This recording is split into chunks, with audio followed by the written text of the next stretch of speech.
ആയിട്ട് ഞാനൊന്നും ചെയ്തിട്ടില്ല സാറേ. എൻ്റെ അമ്മച്ചി മരിച്ചു പോയതാ. മരിച്ചുപോയ അമ്മച്ചിയെ തൊട്ടാണ് ഞാൻ സത്യം പറയുന്നത്. ഞാൻ പൈസ ഒന്നും എടുത്തിട്ടില്ല.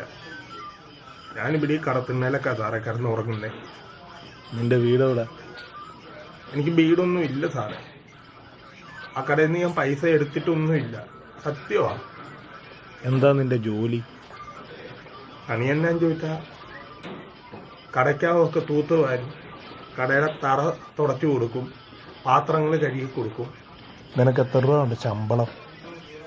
ശമ്പളമായിട്ടൊന്നും തരികയില്ല, കഴിക്കാൻ എന്തെങ്കിലുമൊക്കെ തരും. നീ ആ കടയിൽ പോയായിരുന്നോ? ഞാൻ ആ കടയിൽ പോയതാ. അവിടെ ഞാൻ സ്ഥിരം പോയി പാത്രമൊക്കെ കഴുകി കൊടുക്കുന്ന.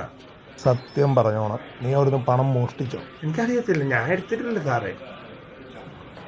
എന്നെ അവരൊക്കെ കൂടി എന്നെ തല്ലുക വരെ ചെയ്തതുണ്ടോ. തോമ അങ്ങനെ ആരുടെയും പൈസയൊന്നും കട്ടെടുക്കരുത് സാറേ.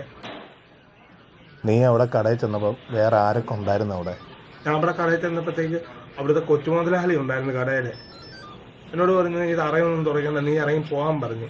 അതെന്താ? 3 ദിവസം മുമ്പ് ആ കൊച്ചുമുതലാളി എന്നെ കടയ്ക്കകത്തിട്ട് തല്ലിയായിരുന്നു. അവിടെ പണി ചെയ്യുന്നൊരു പെണ്ണിനെ കൊച്ചുമുതലാളി കെട്ടിപ്പിടിച്ച് ഉമ്മ കൊടുത്തു. അത് ഞാൻ കണ്ടിട്ട് അവിടുത്തെ വലിയ മുതലാളിയോട് ഞാൻ പറഞ്ഞു കൊടുത്തു. ഓ, അപ്പൊ അതാണ് കാര്യം.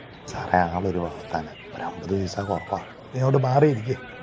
ഇവിടെ വർഷങ്ങളായിട്ടുള്ള സാറേ. സാറേ, ഞാൻ പൈസ ഒന്നും കട്ടെടുത്തിട്ടില്ല സാറേ. തോമ അങ്ങനെ ആരുടെ പൈസ കട്ടെടുക്കുന്ന ആളല്ല. ഞാൻ എടുത്തിട്ടില്ല.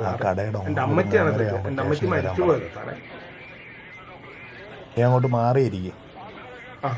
ഞാൻ ഇവിടെ ഇരുന്നോ.